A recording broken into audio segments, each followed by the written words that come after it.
Ya, sahabat muslim kembali lagi dalam program Bebas Hutang. Bagi Anda yang ingin berinteraksi bersama narasumber kita di kesempatan kali ini, silahkan. Anda punya kesempatan untuk bisa sharing, kemudian mungkin menanyakan terkait dengan permasalahan hutang Anda. Silahkan hubungi nomor telepon yang tertera di layar kaca Anda.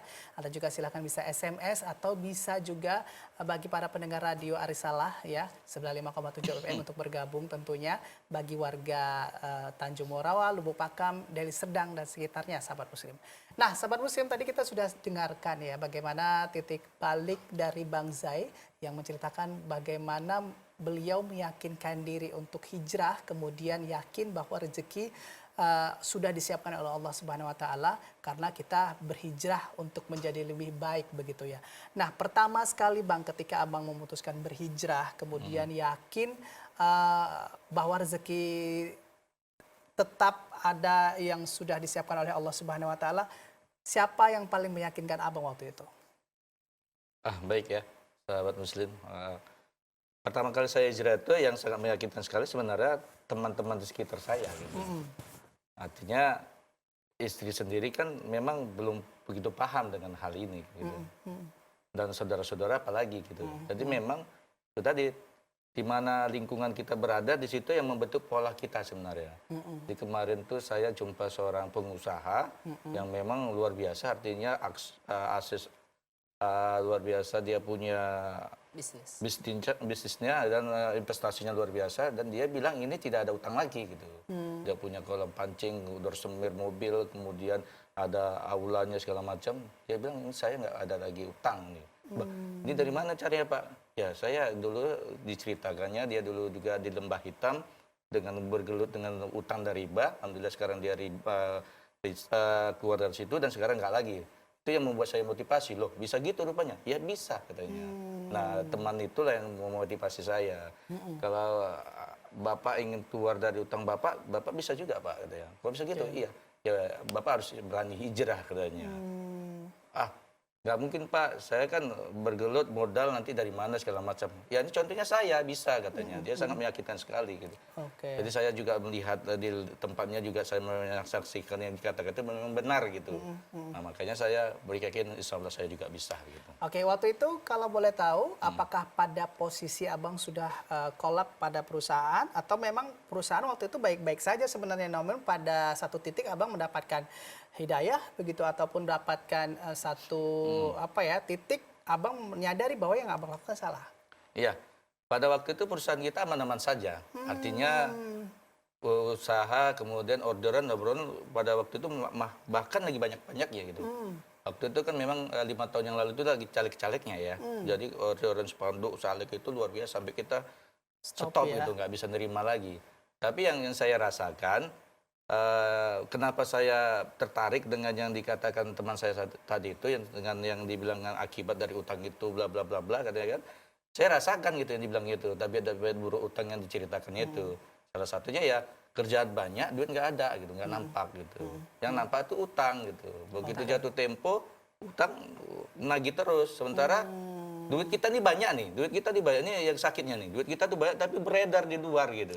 Mau kita tarik nggak bisa gitu. Artinya ada yang masih ngutang, ada yang ibarat kata bahasa Medannya nembak ya, nggak bayar gitu ya. Semua bermasalah semua gitu. Sementara kebutuhan kita sangat banyak juga gitu. Oke. Kalau dari Pak Iqbal tadi ceritanya kan disampaikan bahwa memang ketika Abang hijrah kemudian menyadari bahwa rezeki itu memang sudah diatur oleh Allah, tidak akan tertukar, memang pintu rezeki terus terbuka begitu ya Bang ya. Tapi kan nggak langsung gitu ya Bang. Benar. Nah, prosesnya Abang seperti apa ceritanya nih Bang? Ya, jadi Mas Abrar, titik balik saya untuk hijrah ke arah yang lebih baik itu sebenarnya sebelumnya memang kondisi keuangan, kondisi pekerjaan itu tidak ada masalah, baik-baik aja, bahkan cenderung naik. Gitu. Nah, jadi cuma ada kegalauan, ada keresahan yang saya ngerasa lingkungan ini sebenarnya nggak saya banget. Jadi saya seperti mencari sesuatu apa ya, kok saya kok seperti tidak ada puasnya, duit ada seperti tidak berharga di mata saya.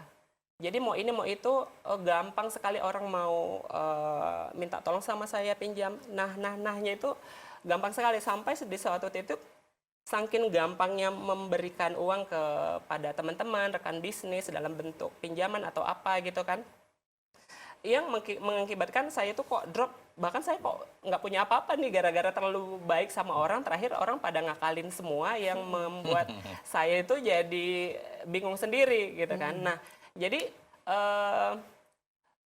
ada pada suatu ketika itu teman saya ada posting di sosial medianya tentang seminar dari masyarakat tanpa riba. Nah, saya langsung japri dia, saya mau ikut.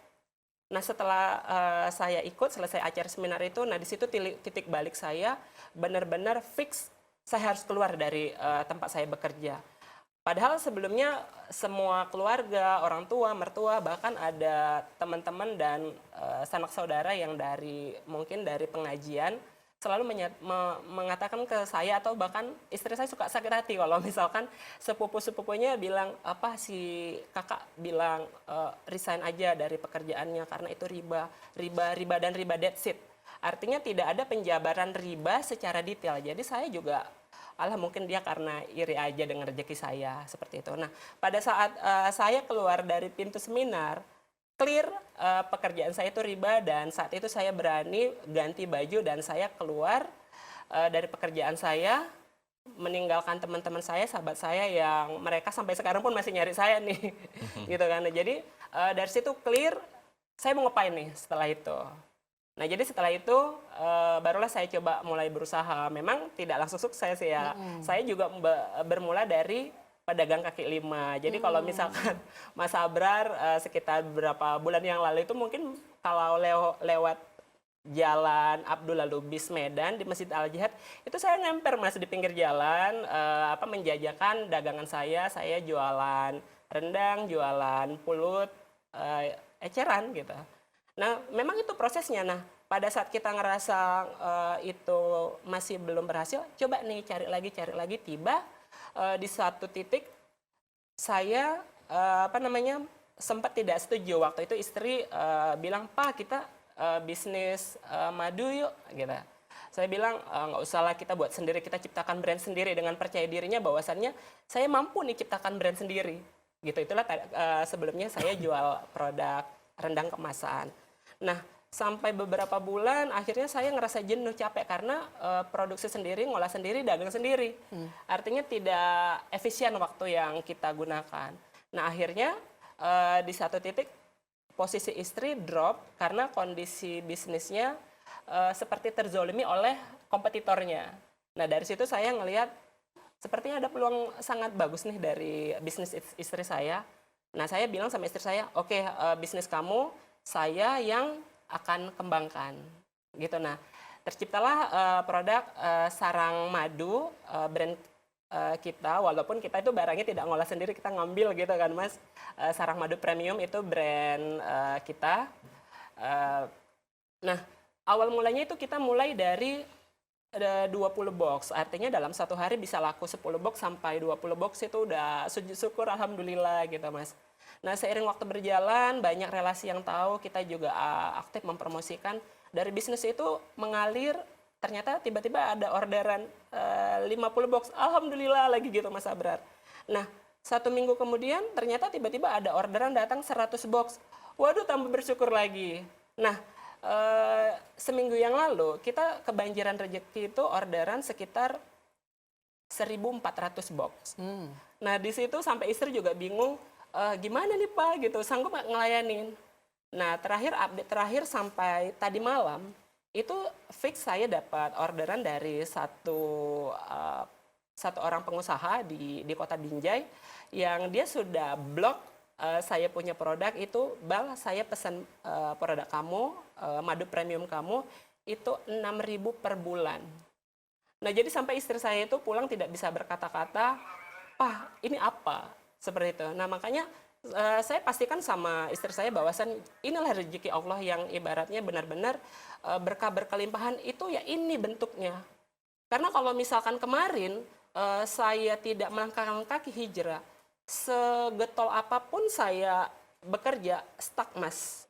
Nah, itu yang mungkin di sini saya menyadari mungkin kejenuhan yang kemarin di perusahaan saya bekerja di lembaga ribawi, rezeki saya itu sebenarnya walaupun bagus tapi kok stuck tidak naik. Nah, pada saat kita berhasil melangkahkan kaki ke arah yang lebih baik, hijrah kembali kepada Allah jalannya. Nah, ternyata itu kita berhasil menembus batasnya, ternyata rezeki kita itu memang sangat tidak terbatas dan Allah maha luas. Oke. Subhanallah. Masya Allah ya, jadi memang betul karena semangatnya tersebut, kemudian juga memang yakin bahwa rezeki tersebut sudah diatur oleh Allah Subhanahu Wa Taala, maka abang jalan terus ya. Namun bang, di sini tentunya mental sangat dibutuhkan ya, apalagi kalau dari ceritanya bang Iqbal tadi, proses beliau tuh sebenarnya karirnya malah naik, cenderung naik. Namun kemudian setelah mengikuti seminar anti riba, tersadarkan bahwa yakin besoknya oke, saya stop, saya mulai sesuatu dari nol, butuh mental yang sangat kuat. Abang membangun itu seperti apa mentalnya? Nah, jadi memang ini seperti apa ya, dapat hidayah yang instan. Artinya pada saat saya ikut seminar dari Masyarakat Tanpa Riba itu 2 hari, Mas. Nah, jadi pada saat saya masuk itu memang walaupun saya penasaran, basically saya memang mau tahu aja, sekedar coba-coba apaan sih nih, asik ngomong riba-riba terus nih sahabat saya gitu kan. Nah, hari pertama biasa-biasa aja. Tapi pada saat masuk di hari kedua, nah itu mungkin kalau saya bilang, bisa bilang kepada pemirsa, dahsyat, luar biasa, sangat dahsyat untuk pemantapan keimanan yang benar-benar itu clear, ini dosa. Jangan gara-gara kita bangga dengan apa ya, dosa terhormat. Dosa terhormat itu artinya riba, karena dari riba banyak orang ngerasa terhormat, punya mobil, punya rumah, punya segala macamnya. Nah, makanya pada saat toh endingnya akan diceburkan ke neraka jahanam, apalah artinya itu semua, Mas. Nah, jadi dari segi pemantapan keimanannya dulu, pondasinya pada saat sudah kokoh, artinya kita melangkah ke depan. Karena pada saat saya melangkahkan kaki saya pertama kali ke depan, itu juga saya jadi pedagang asongan kaki lima yang pendapatannya bisa dibilang masih kecil. Tapi saya sangat bersyukur, alhamdulillah. Justru saya bangga pada saat orang melihat saya dagang, karena saya mungkin frekuensi pola pikirnya beda. Karena yang saya cari adalah berkah dan halalnya, bukan jumlahnya. Nah, itu yang kita bisa dapat dari mana? Ya dari proses pemantapan keimanan tadi. Seperti itu, Mas Abrar. Ya, semuanya memang butuh proses ya. Sekalipun kita memang ingin hijrah menjadi lebih baik, juga bukan semata-mata plek langsung semua dibukakan pintu Allah rezeki, kemudian kita juga semata-mata menjadikan alasan nih hijrah untuk menjadi lebih baik. Tapi juga tetap ada proses membangun mental, membangun mimpi dan lain-lain. Semua itu butuh proses, sahabat muslim. Nanti kita akan lanjutkan lagi di segmen terakhir, sahabat muslim, pembicaraan kita terkait dengan rezeki tak tertukar di episode Bebas Hutang kali ini. Kita jeda dulu ya, nanti setelah jeda kami akan kembali untuk Anda tetap di program Bebas Hutang.